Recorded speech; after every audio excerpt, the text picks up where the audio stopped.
So today we continue our series on abdominal imaging, and Dr. Rasouz will talk to us in details about barium meal, their indications and different imaging findings and other stuff. So, Okay, hello everyone. Today my presentation is about barium meal. So as you know, barium meal is a radiological examination of the lower esophagus, the stomach, and the duodenum through the use of oral contrast media. And indications anything related to the upper GIT, like dyspepsia, gastric pain, heartburn, or gastroesophageal reflux responding to treatment to assess vomiting, especially in children, and also to assess the site of perforation and demonstrate site of post-op anastomotic leak. And also we have partial GI obstruction, but actually nowadays because we have endoscopy and we have a CT scan, its use is not that much like it was before. And the contraindication, also contraindication is complete GI or complete bowel obstruction. Okay, so we have two methods. It's either single or double contrast. The single contrast is we use only barium as a contrast, and it's usually used in elderly or frail patients who cannot tolerate to swallow the gas granules. And double contrast is the use of barium and gas as a contrast, and it's usually used to demonstrate the mucosal pattern, mucosal details of the stomach. Okay, so the contrast medium used is usually high density barium, and also we have gas producing granules. For example, we have Carbex granules in case of double contrast studies, and also we have a gastrographene, which is a water soluble contrast used in when we suspect perforation or leak. So how you prepare the patient? First of all, is fasting. You have to tell the patient that they should not eat or drink 6 hours prior to the operation. This is for adults, while in children only 4 hours is enough. And also you have to tell them to avoid smoking because it increases the gastric acid secretion, which will impair the barium coating of the mucosa. Okay, so before going to the procedure, I will just show you talk about the anatomy. So as you know, the stomach is a J-shaped structure. It's composed of the cardia, which is where it meets the esophagus. And then we have the fundus, which is posterior to the cardia. We have the greater curvature on the left side, and we have the lesser curvature on the right. We have the body of the stomach, and then we have here it's more obvious, we have the pylorus, which is the pyloric antrum, and also the pyloric canal. Okay, and this is the anatomy of barium, the anatomy of stomach on barium. This is a single contrast barium study. As we can see, we don't see, we can't see any mucosal details, only gross anatomy. This is the fundus, the greater curve, the lesser curve, and then we have the pylorus on the body of the stomach, and then we have the duodenum here, which I will talk about it. Okay, so this we can see the difference. This is a double contrast. We can clearly see the mucosal details, but the next slide it will be even clearer. So about the gastric mucosa or barium meal, we have two patterns of gastric mucosa. First, we have the gastric ruby or gastric folds, which are these longitudinal folds, usually in the body of seen in the body of the stomach, near to the along the greater curvature. And they are parallel to the greater curvature. And this shape is not constant. It changes with the distendability of the stomach. For example, if the stomach is full or empty. This is the gastric ruby. And then we have the aerae gastricae, which are fine reticular network of barium. These are grooves filled with barium. They have a reticular pattern, and mostly visible in older patients. And when you see the area gastricae, it means that a good barium coating has been achieved. Next slide, please. Okay, and this is a better quality image of the area gastricae. We can see that the area gastricae in the distal stomach, they are mostly prominent in the distal stomach and also the antrum. And in the distal stomach, they are larger than that of the antrum. And you can see it. Okay, and the anatomy of the duodenum. So the duodenum is a C-shaped structure composed of the duodenal bulb, and then we have the descending portion. We have the transverse, which is the third part, and the fourth part is the ascending part. Yes. I think you mixed it up. We have the duodenal bulb, the descending, the transverse, and the ascending. This is ascending? No, ascending, this is ascending. Oh, this is, oh, tamam, I'm sorry. And this is the barium appearance of duodenum on double contrast and single contrast various studies. But yes, about the duodenal cap, its appearance on barium meal, it's usually a triangular shaped structure, and we have this fine reticular network which represents the mucosa of the duodenal cap, and then beyond that, the mucosa is thrown into folds, like you can see here. We have the major duodenal, major papillary pattern. Usually it opens in the second part, on the medial side, the inner part of the second part of the duodenum. We have three-fold patterns that form above the duodenum. We have two. The black arrows are the two oblique ones, and the white one is the central fold. They form they form upward. Like kissing Yes, lips. yes. Something like two peripheral and one central. And then we have the minor papilla, not always present, but if it's present, it's 2 centimeters proximal to the major duodenal. Should be somewhere like here. Okay, so now the technique. I would like to talk about the double contrast. First of all, you turn the radiologic, the table into a horizontal position so that the patient can lie on it. And then you give the carbex granules to the patient. And then you prepare the barium and you ask the patient to lie on their left side supported by their elbow. And you give the barium to them. And this position, so that you ask the patient to be in this position so that you prevent barium from flooding into the duodenum. We want the barium in the stomach so that it can coat the stomach mucosa. And then in this stage, if you want to check for gastroesophageal reflux, you ask the patient to lie supine slightly on the right side to bring the barium against the gastroesophageal junction. And then you ask the patient to either swallow or cough, and you can see it if there's any reflux of the contents into the esophagus. Okay, and then if you want to slow down the gastric emptying to keep the barium in the stomach for longer, you can give the patient a smooth muscle relaxant like Buscopan or glucagon. And then after that, you ask the patient to roll around in a 360 degree so that you can coat all of the parts of the stomach. And then once you see the area gastric, it means that a good coating has been achieved. Okay, and then you start by taking spot films of different parts of the stomach in different positions. But these positions, I checked a lot of resources. They're not constant. Each department has their own. And each source, if you read carefully, it will say, in our department, we use that. So there is nothing fixed. It's what you like, what satisfies you as a radiologist. And it's not a law. If you didn't do that, then this is wrong. You change with the nature of the center or the place where you do it, with the condition of the patient, with the feature. Sometimes on the AP view, you'll see something. You want to see it better by changing the position to the left or to the right. It's variable.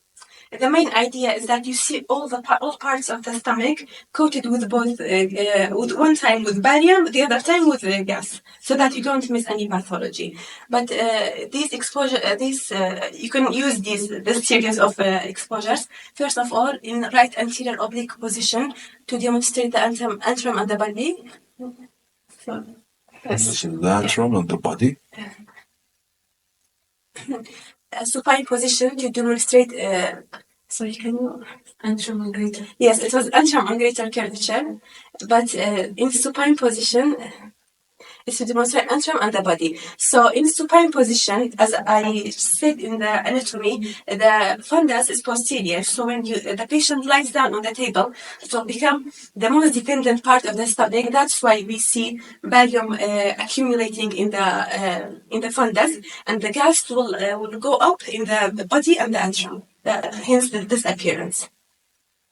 Yes, we can see the barium accumulating in the fundus, and then we see all gas in the rest of the. So you can guess that this is a supine view. Yes, you can. Because contrast is in the fundus. When it's in the fundus, it's supine. Yes, we can see the area gastric clearly, and here we can see the gastric folds along the greater curvature of the stomach.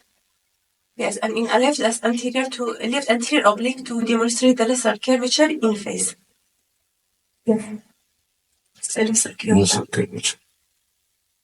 Yes. Okay. Left lateral tilted head up at 45 degrees. This is to demonstrate the fundus of the stomach. Thank you. Yes. Okay.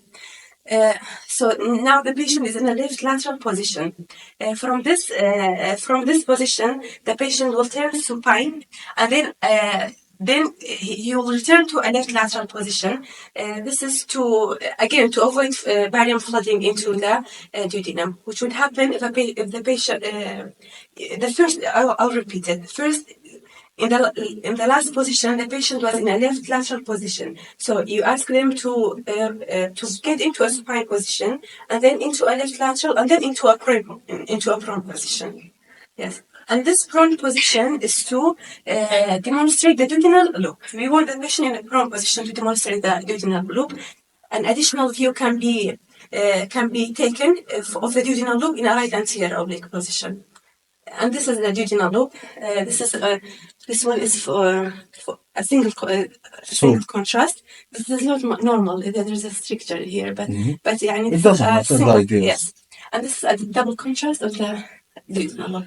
So basically, whenever someone is on the right side, this will result in flooding of the duodenum. The barium will go all the way from the stomach to the duodenum immediately if the patient is on the right. So we don't want the patient to be on the right side. Okay? They even say if you sleep on your right side after eating, it will make your sleep better because the gastric content will go into the small bowel, into the duodenum. So we want the barium to stay in the stomach. So we try to make the patient on the left side as much as possible till we finish the procedure. When we did all the stomach, when we did all the views of the stomach, then we tilt the patient a little bit to the right side and then back to make a little bit of the barium go into the duodenum so that we see the duodenum. Not all of it. Just turn to the right, go back. Okay? Like a bottle of water. Just skip a little bit. You can see the mucosa folds. Not all the barium, just a little bit going into the duodenum. Okay.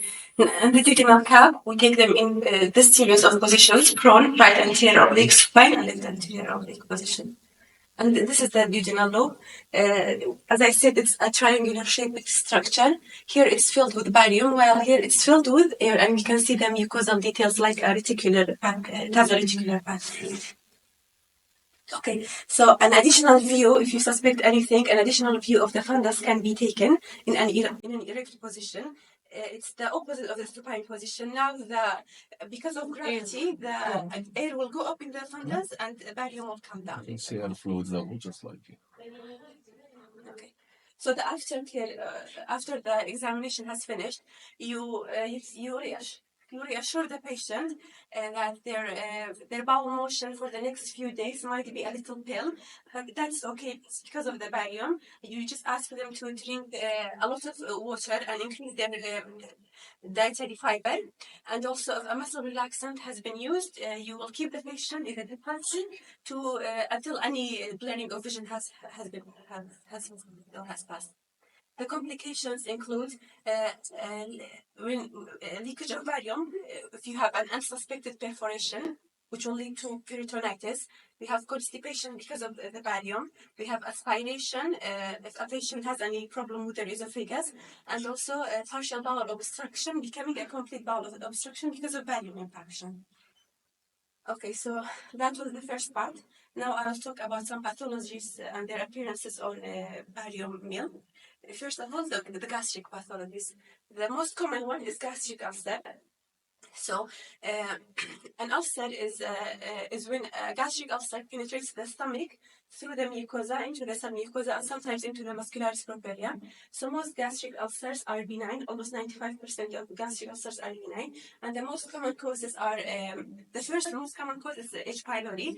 And then the other ones are either alcohol and non-steroidal anti-inflammatory drugs. And in the stomach, most gastric ulcers occur in the posterior wall rather than the anterior wall of the stomach. Okay, so this table demonstrates the difference between benign and malignant gastric ulcer. I will just explain them on English. Okay. First of all, benign gastric ulcer. The location, most gastric ulcers happen along the lesser curvature of the stomach. You can view gastric ulcers either in profile or in face position. So in profile position, like image A, we can see the anatomy of the stomach. This is the distal part of the lesser curvature of the stomach, and benign gastric ulcers appear to be extraluminal, meaning that they will project beyond the gastric contour. Okay. Yes, so this is the gastric contour, and then we see the ulcer projecting beyond it. This is one feature of benign gastric ulcers. Another one is we have two terms. Ulcer mound and ulcer crater. So ulcer crater is the ulcer itself, the discontinuity or the defect of the mucosa. Mm-hmm. In benign gastric ulcers, the crater is deep but regular. Ulcer mound means the tissue surrounding the ulcer. They are in benign gastric ulcers. They are smooth and regular. We can see it. There's no nodularity around the ulcer. This is the mouth. Yes, and this is the crater. And this is the crater. It's regular, and also you can see here that it's a deep one. The crater is smooth, and the mouth is smooth, but it's outside the lumen of the stomach. And another important feature of benign gastric ulcers is the mucosal folds of the stomach. They reach the ulcer. Yes, they reach the mouth. The edge of the mouth of the ulcer. Yes. Yeah. And this image is nice. It's double contrast, showing the ulcer in profile with a smooth projecting beyond the lumen along the lesser curvature. Exactly. And we can see the smooth crater and the details. Wow. Yes. Okay. We have giant ulcers. A giant ulcer is an ulcer that's more than 3 centimeters in diameter, but the size of the ulcer does not mean it is malignant. Actually, on the contrary, large ulcers are more likely to be benign than malignant. However, they have more risk of complications like bleeding. In the next slide, we can see this. This is a large ulcer. This is a 5 centimeter ulcer. We can see these filling defects within the barium. This is actually a blood clot from recent bleeding of the ulcer. We have another feature of benign gastric ulcer, which is known as Hampton's line. It is a 1 millimeter thin radiolucent line along the neck of the ulcer. This represents the underlying mucosa. This is not commonly seen. However, if it's seen, this is virtually diagnostic of benign gastric ulcers. Yes, another image of. Okay, so we have greater curvature ulcer, also known as sump ulcers. In the past, it was thought that any ulcer along the greater curvature is malignant. However, it's been shown that ulcers that are caused by non-steroidals or aspirin occur along the greater curvature, but the distal part of the greater curvature, not the proximal. And this is because of effect of gravity. When you take a tablet, it comes in contact with the most dependent portion, and the tablet dissolves there and causes local mucosal damage and finally ulceration. So, yeah. We can see this small. So we can see the upper part is the smaller, lesser curvature, and this is the greater curvature. We can see this small barium collection along the distal part of the greater curvature. This white arrow, anyone knows? I'll talk about it. Really? This is the white arrow. Okay, I'll talk about it in the next slide. Okay. Yes, but it's true that most gastric the distal greater curvature ulcers might be are benign. However, because their appearance usually resembles a malignant gastric ulcer, that's why most of the time distal when a when a distal greater curvature ulcer is seen, usually we need to perform endoscopy and also take biopsy because of their appearance. Yes, we can see it from the images here that their appearance are not so typical of a benign ulcer. We can see that here the greater. the crater looks shallow and it has some irregular boundaries, and you can even see the folds are not completely reaching the edge. That's why it's suspicious. It's a suspicious. You cannot thing. be 100% Yes, sure. that's why. But in both patients, biopsy was taken and it was a benign gastric ulcer. Okay, so gastric ulcer healing. So most ulcers heal within 8 weeks of starting medical treatment. That's why when we want to perform barium to assess healing, we do it after 8 weeks. And as ulcers heal, they change shape from oval to linear, and and when a scar is formed, its appearance is variable. As I will show you. Okay, so this was an ulcer. After 8 weeks of treatment, only a linear. This was a. Before this treatment. this was before treatment. This is after treatment. Only a linear ulcer has remained. This is not a scar. This is not a scar. This is Residual ulcer. Yes, in the healing stage. Okay, this is the lesser curvature. This was a small ulcer along the distal part of the lesser curvature. After treatment, we can see here some mucosal retraction along the lesser curvature of the stomach. Yes, and this is the picture C. We can see here the area of the incision that is retracting downward. Again, this is from a healing ulcer. And then in D, we can see this linear line. This is healing of the ulcer, and the gastric folds radiating towards. Because it will form the scar. Yes. The scar is fibrotic, so it makes traction. Yes. We have something called hourglass deformity of the stomach. This happens from a recurrent severe ulceration at the same site and causing a local narrowing of the stomach. As you can see here, the stomach resembles an hourglass. However, these are not that common nowadays because medical treatment is available and easily. Like here. Yes. See, it's an hourglass with ulcer here. Okay. Now, malignant gastric ulcers. So, malignant gastric ulcers occur along the proximal part, mostly of the greater curvature, and the ulcer crater in malignant gastric ulcers are shallow and irregular. The mound is nodular. We can see the edge of the crater being irregular, and then you can see these nodularities here. This is the ulcer mound. This was actually a case of gastric lymphoma. Yes, and again the same feature. And they do not project beyond the lumen like benign ulcers do. And in next slide, yes, we see here that how the folds do not reach the crater, and this area here is from the malignant tissue invading the mucosa of the stomach. And you can see it's not protruding beyond the edge of the stomach. It's with the outline of the stomach. And you can see the folds not reaching the mound. This is the mound here.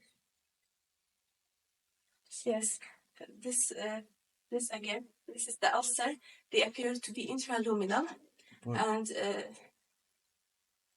this thing here, the whole thing. Yes. This whole thing is the tumor, let's say. Yes.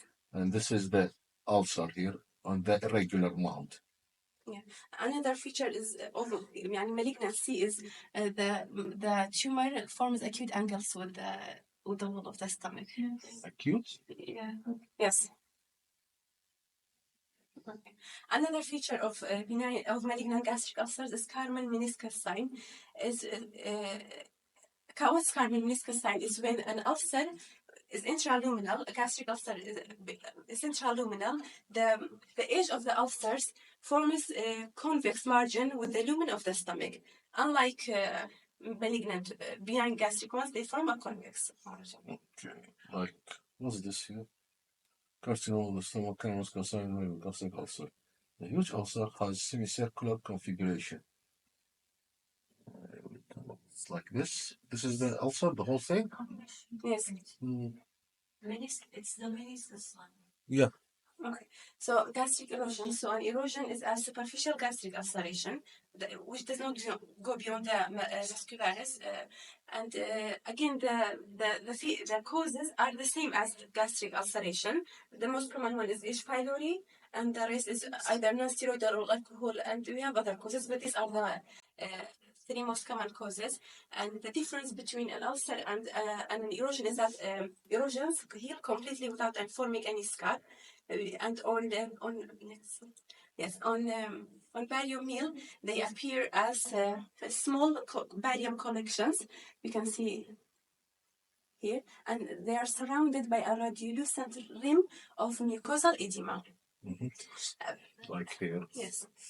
And here. Yes. However, sometimes they are not surrounded by this radiolucent rim of edema, and then it will be termed an incomplete gastric erosion. So gastritis, again, most causes of acute and subacute gastritis are usually due to H. pylori, non-steroidals, and alcohol. But on barium meal, usually their appearances overlap. You cannot say 100% this is due to what cause. Usually a biopsy is needed. But next slide. However, the combination of gastric fold thickening and enlarged area gastrici, these two features combined with each other, they are most likely to be due to H. pylori gastritis. Okay, so atrophic gastritis, usually this is associated with pernicious anemia, leading to loss of parietal and shield cells. So there will be ectohydria and atrophy of the mucosal glands of the stomach. As we can see here, this is called a featureless stomach. You can see that the stomach is narrowed, tubular in shape. You cannot see any gastric folds along the mucosa, and area gastric are either absent or small. Yes. Corrosive gastritis is usually due to ingestion of chemicals. Usually we see these either in children and or in case of suicide attempts and things like that. If a large amount has been ingested, this is usually associated with perforation and even death sometimes. So in the acute stage, we can't do barium, but in the chronic stage, after that, we can do barium after 3 weeks of the intake to assess for healing. And healing usually occurs if a large amount has been ingested, usually occur with stricture formation. You can see here, this is only in the antropyloric region, while here we see that it has even extended into the duodenum as well. And this is a single contrast study.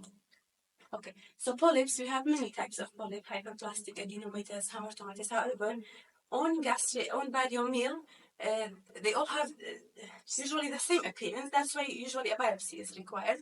However, their appearance usually, they usually appear as punctate lesions. They can be single or multiple. They can be large or small, sessile or pedunculated.